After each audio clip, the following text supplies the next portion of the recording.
Hello guys, and welcome to the Defense of Brussels. Where we last left off, we are killing the French. We're actually doing quite a decent job. Let's see, I want you to go back, though. So, I'm glad to see that the people are actually discussing World War I in the comments. You know, it hasn't been nasty. You know, if someone's wrong, just tell them, you know, here's how it is. Don't be like, you're an idiot, you don't know that... no, Spain didn't fight in World War I don't know.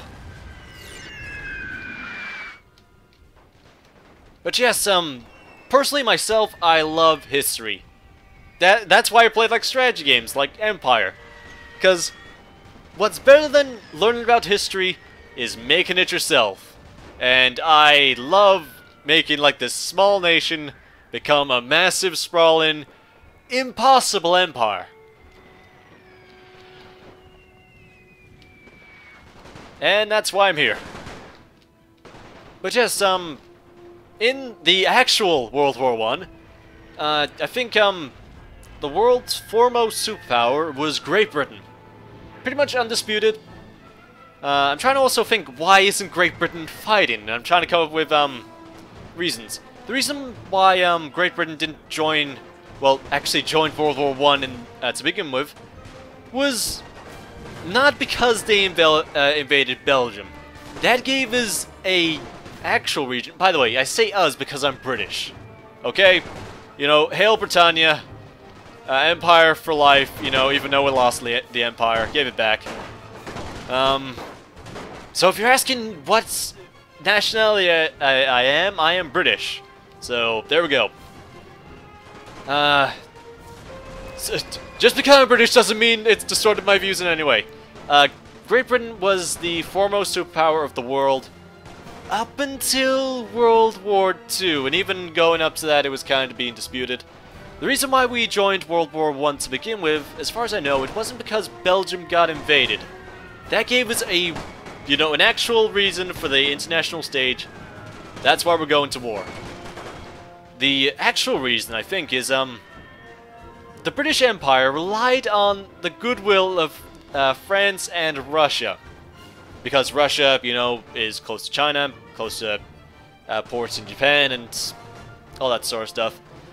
So, you know, getting on the bad side of Russia would mean doom for, like, the small British outposts in Asia.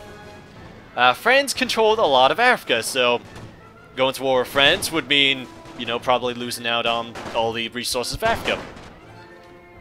And as well as Caribbean and such.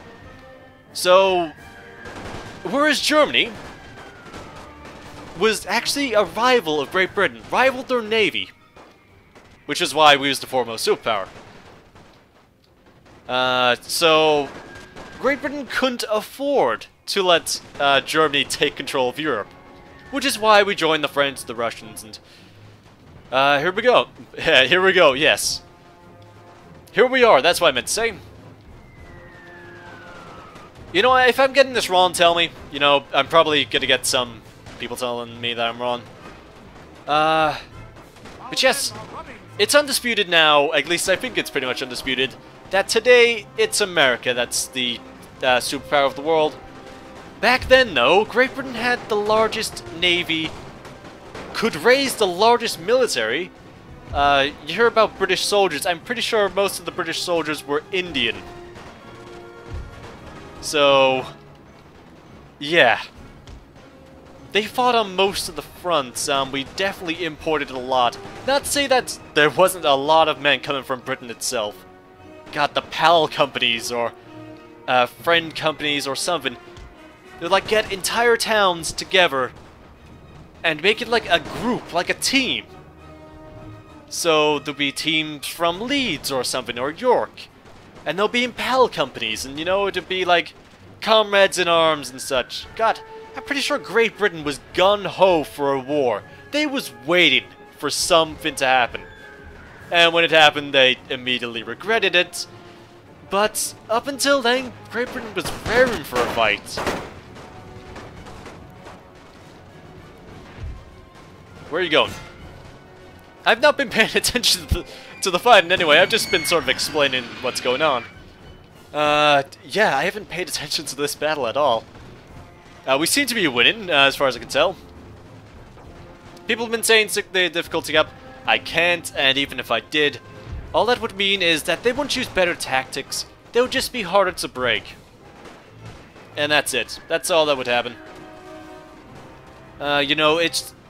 all it comes down to is it's Napoleon Total War AI. Which means it's dumb. Better than Empire, but not that good.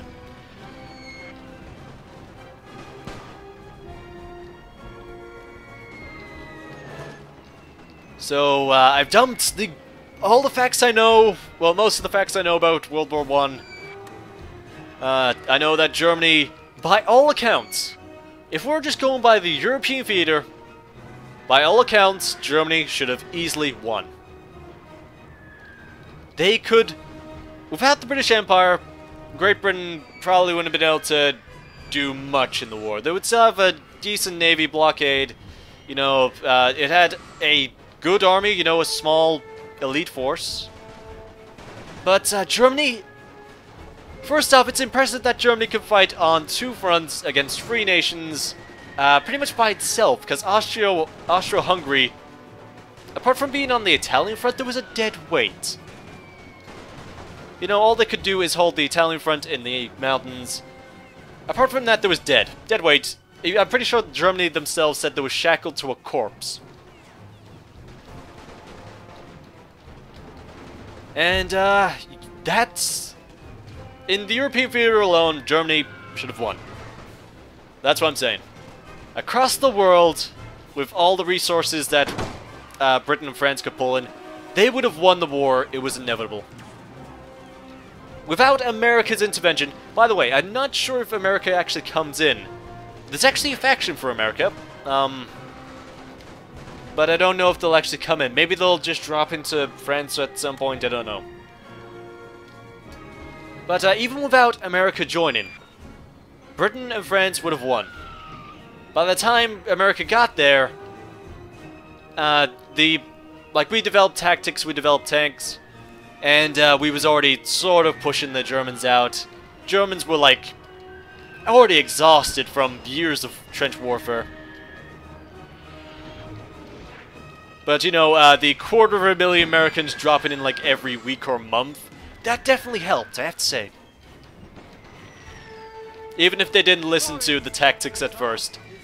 I think I remember hearing about, like, somebody would explain, you know, what to do on the battlefield, you know, like maybe a British or a French general.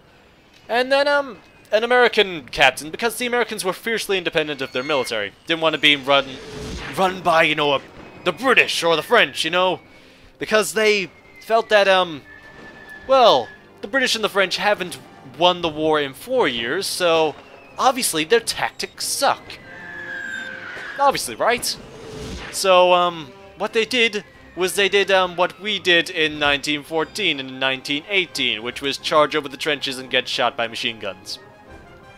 That was the beginning of America's entry into the war. They quickly learned and became a valuable asset. And in World War II, we couldn't have really stood a chance. But America, thank you, America. You know, thanks for that. You know, we'll call it even. Anyway, I think my rambling has got us through this battle. God, I rambled on about World War I.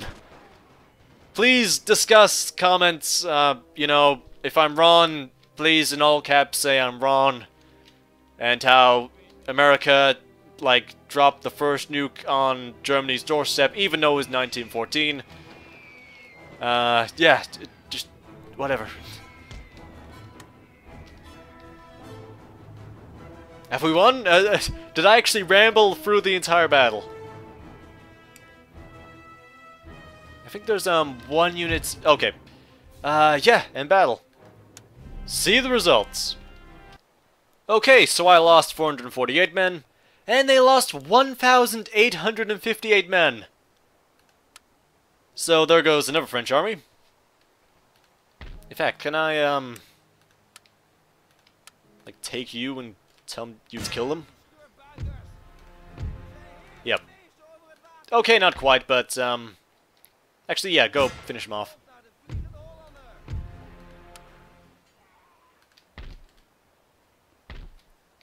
Okay, so Reims is gonna be taken next turn. If they don't take it, then they're idiots. Because there is, I think, two militia in there. Germany, get off your ass! Please! This Dutch front is not helpful in any way. Okay, next turn. Wait, what? What? What? What? What? France, are you there? Hello? Your town! No garrison! No nothing! You ignored it! You had a full stack army over there. You had a nearly full stack army over here.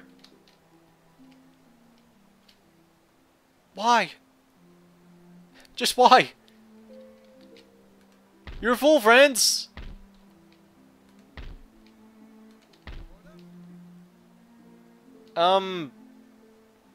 Do I just move back, or are they not gonna take Reims? Am I right in this? God, the France has so many armies. What am I supposed to do here? People say it's too easy for me. I'm gonna get worn down till I've got nothing left. That's how it's gonna end here. Okay, well, better get started making those troops then. Yeah, better put something in there.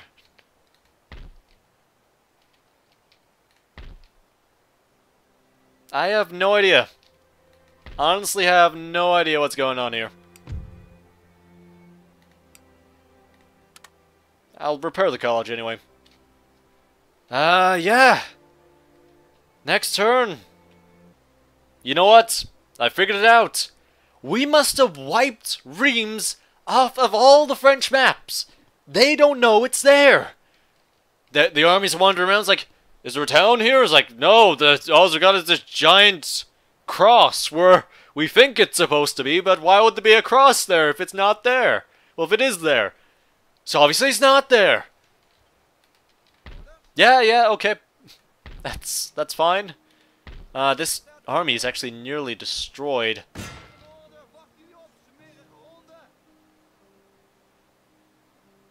Okay, I'm gonna save, so hold on. Okay.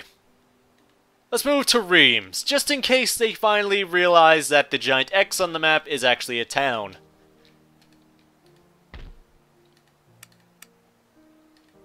Actually, now that I think about it, the giant X would indicate that there's something there. Maybe that's the problem. It's like, no, the X means there's nothing there. Are you sure? Absolutely. Honestly, I have no idea what Austro-Hungary and Germany are doing. They're not fighting. Serbia is dead. I haven't seen any movement on the Russian front. I have not seen any movement on the Western front, unless they're all here. Like in the mountains or something. I got no idea.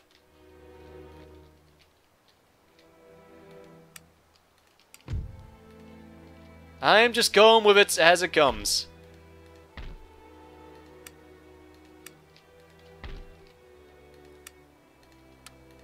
Let's move some troops over. This army will probably be able to take on the French army, especially the damaged one. So yes, that's the end of this part, folks. I think. I didn't start my timer last time, so I'm just gonna guess that it's now that I do it. Anyway, I'm wasting time. Thanks for watching, guys, and I'll see you next time. Later.